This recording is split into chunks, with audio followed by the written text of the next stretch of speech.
அப்போஸ்தலனாகிய பவுல் ரோமாபுரியாருக்கு எழுதின நிருபம் 3ஆம் அதிகாரம். இப்படியானால் யூதனுடைய மேன்மை என்ன?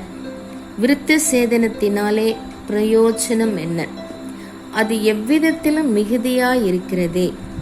தேவனுடைய வாக்கியங்கள் அவர்களிடத்தில் ஒப்புவிக்கப்பட்டது விசேஷித்த மேன்மையாமே. சில விசுவாசியாமற் போனாலும் என்ன, அவர்களுடைய அவ்விசுவாசம் தேவனுடைய உண்மையை அவமாக்குமோ? அப்படியாக்க மாட்டாது. நீர் உம்முடைய வசனங்களில் நீதிபரராய் விளங்கவும் உம்முடைய நியாயம் விசாரிக்கப்படும்போது வெற்றியடையவும் இப்படி ஆயிற்று என்று எழுதியிருக்கிறபடி தேவனே சத்தியப்பரர் என்றும் எந்த மனுஷனும் பொய்யன் என்றும் சொல்வோமாக. நான் மனுஷர் பேசுகிற பிரகாரமாய் பேசுகிறேன். நம்முடைய அநீதி தேவனுடைய நீதியை விளங்க பண்ணினால் என்ன சொல்லுவோம்? கோபாக்கினையை செலுத்துகிற தேவன் அநீதராய் இருக்கிறார் என்று சொல்லலாமா? அப்படி சொல்லக்கூடாது. சொல்லக்கூடுமானால் தேவன் உலகத்தை நியாயம் தீர்ப்பதெப்படி? அன்றியும் என் பொய்யினாலே தேவனுடைய சத்தியம் அவருக்கு மகிமை உண்டாக விளங்கினதுண்டானால் இனி நான் பாவி என்று தீர்க்கப்படுவானேன். நன்மை வரும்படிக்கு தீமை செய்வோமாக என்றும் சொல்லலாம் அல்லவா? நாங்கள் அப்படி போதிக்கிறவர்கள் என்றும் சிலர் எங்களை தூஷித்து சொல்லுகிறார்களே. அப்படி போதிக்கிறவர்கள் மேல் வரும் ஆக்கினை நீதியாயிருக்கும். ஆனாலும் என்ன, அவர்களை பார்க்கிலும் நாங்கள் விசேஷித்தவர்களா? எவ்வளவேனும் விசேஷித்தவர்கள் அல்ல. யூதர் கிரேக்கர் யாவரும் பாவத்திற்குட்பட்டவர்கள் என்பதை முன்பு திருஷ்டாந்தப்படுத்தினோமே. அந்தப்படியே நீதிமான் ஒருவனாகிலும் இல்லை, உணர்வுள்ளவன் இல்லை, தேவனை தேடுகிறவன் இல்லை. எல்லாரும் வழி தப்பி ஏகமாய் கெட்டுப்போனார்கள். நன்மை செய்கிறவன் இல்லை, ஒருவனாகிலும் இல்லை. அவர்கள் தொண்டை திறக்கப்பட்ட பிரேத குழி. தங்கள் நாவுகளால் வஞ்சனை செய்கிறார்கள். அவர்களுடைய உதடுகளின் கீழே பாம்பின் விஷம் இருக்கிறது.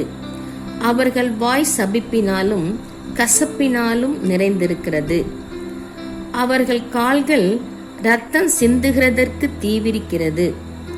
நாசமும் நிர்பந்தமும் அவர்கள் வழிகளில் இருக்கிறது.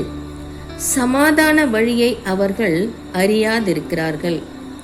அவர்கள் கண்களுக்கு முன்பாக தெய்வ பயமில்லை என்று எழுதியிருக்கிறதே.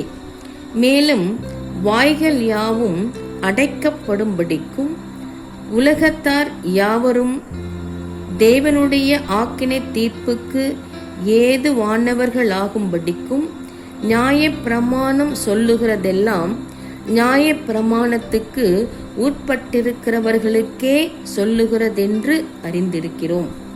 இப்படி இருக்க பாவத்தை அறிகிற அறிவு நியாய பிரமாணத்தினால் வருகிறபடியால் எந்த மனுஷனும் நியாய பிரமாணத்தின் கிரியைகளினாலே தேவனுக்கு முன்பாக நீதிமானாக்கப்படுவதில்லை. இப்படி இருக்க நியாய பிரமாணம் இல்லாமல் தேவ நீதி வெளியாக்கப்பட்டிருக்கிறது. அதை குறித்து நியாய பிரமாணமும் தீர்க்க தரிசனங்களும் சாட்சியிடுகிறது. அது இயேசு கிறிஸ்துவை பற்றும் விசுவாசத்தினாலே பலிக்கும் தேவ நீதியே. விசுவாசிக்கிற எவர்களுக்குள்ளும் எவர்கள் மேலும் அது பலிக்கும், வித்தியாசமே இல்லை. எல்லாரும் பாவம் செய்து தேவ மகிமையற்றவர்களாகி இலவசமாய் அவருடைய கிருபையினாலே கிறிஸ்து இயேசுவிலுள்ள மீட்பை கொண்டு நீதிமான்களாக்கப்படுகிறார்கள்.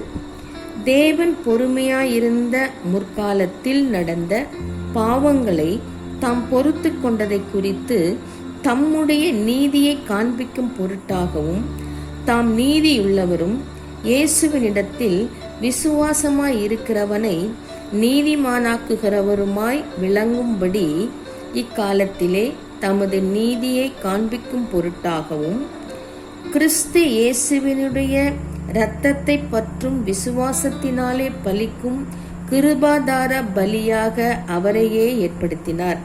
இப்படி இருக்க மேன்மை பாராட்டல் எங்கே? அது நீக்கப்பட்டது. எந்த பிரமாணத்தினாலே? கிரியா பிரமாணத்தினாலேயா? அல்ல, விசுவாச பிரமாணத்தினாலேயே. ஆதலால் மனுஷன் நியாய பிரமாணத்தின் கிரியைகள் இல்லாமல் விசுவாசத்தினாலேயே நீதிமானாக்கப்படுகிறான் என்று தீர்க்கிறோம். தேவன் யூதருக்கு மாத்திரமா தேவன்? புறஜாதிகளுக்கும் தேவன் அல்லவா? ஆம், புறஜாதிகளுக்கும் அவர் தேவன்தான். விருத்த சேதனம் உள்ளவர்களை விசுவாசத்தினாலும் விருத்த சேதனம் இல்லாதவர்களை விசுவாசத்தின் மூலமாயும் நீதிமான்களாக்குகிற தேவன் ஒருவரே. அப்படியானால் விசுவாசத்தினாலே நியாய பிரமாணத்தை அவமாக்குகிறோமா? அப்படியல்ல, நியாய பிரமாணத்தை நிலை நிறுத்துகிறோமே. ஆமென்.